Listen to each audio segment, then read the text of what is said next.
Okay, update tayo sa ating jungle. Ito yung ferns. Ito po yung lumalaki.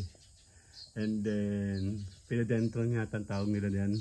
Ito yung mga part ng alocasia. Ayan. Jungle na, oh. Let's go to our jungle house. When you're bored, get a plant. When you're not happy, get a plant. Dan. In-arrange na natin yan. Siyempre, tamo yung dalawang nasunto ko ka naman. Nagkaroon ng camera, saka naman. Ayan. Sa loob ng ating tahanan. Hindi lang, dito lang sa may labas.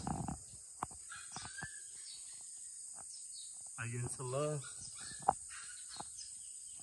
Ito pala Christmas plants. Mga orchids binubuhay natin. Meron rin ako lan. Din ang ani.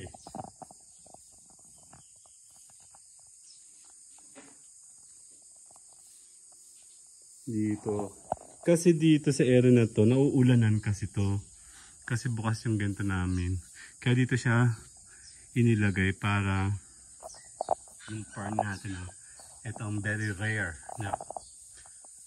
na fern. Siyempre, sa labas, as usual, update lang tayo, no? Ng aloe vera natin. Itong area na to, hindi naman masyado ito nauulanan. Kaya dito yung snake plant. Ayan. Eh marami tayong dun tayo sa likod, pareho lang. Ayan sila, oh. Ito yung rubber plants ko na hindi pa masyado buhay. Ewan kung bakit. Tagal, diba? Kasama si Ugal, oh. Ugal, papampam ka. Check natin, likuran natin. Yan, kailangan ma-dispose ko na itong mga gulong na to para magamit ko itong area na to. Ayan. So, kukunti na sa likuran ngayon kasi nakakuha na ako ng ibang mga. Yan, nasira yung mga malaking halaman ko sa likod na sira gawa ng bagyo.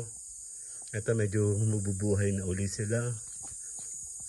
Yan, pinararami ko na yan. Yan, ang masili ko lumalaki na. Kailangan na siya i-transfer.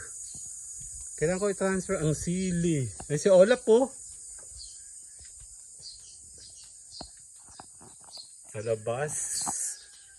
Yan. Marami ng buhay na orchids galing to kay Ate Lisa. And meron ding ibang mga hindi nakapag-survive. Yan sila. So tag-ulan, umulang kagabi. Sana matuwa sila. I'm not sure. Kasi ang orchids ay hindi masyado sa tubig. Mild lang. May buhay. Meron mga ere na hindi kinaya, oh. So yan, may naglalaglagan. Binubuhay ko yung ibang orchids na nakuha ko. Sila yung orchids na gumagapang.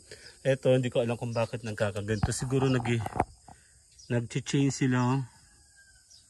Ito yung binili ko. And then, ito yung mga orchids. Actually, madaming bulaklak in isang linggo. Ito yung na may nabuhay. Galing to sa maiit. Ito may bago na. Naputol kasi ito dati. Yung bigay sa akin ni nanay. Nabuhay na uli siya. Ito yung lumalago, oh. Ito siya, oh. Pwede pala siya sa pinakang pot. So, itatransfer ko ito. Kasi ito yung matakaw sa tubig.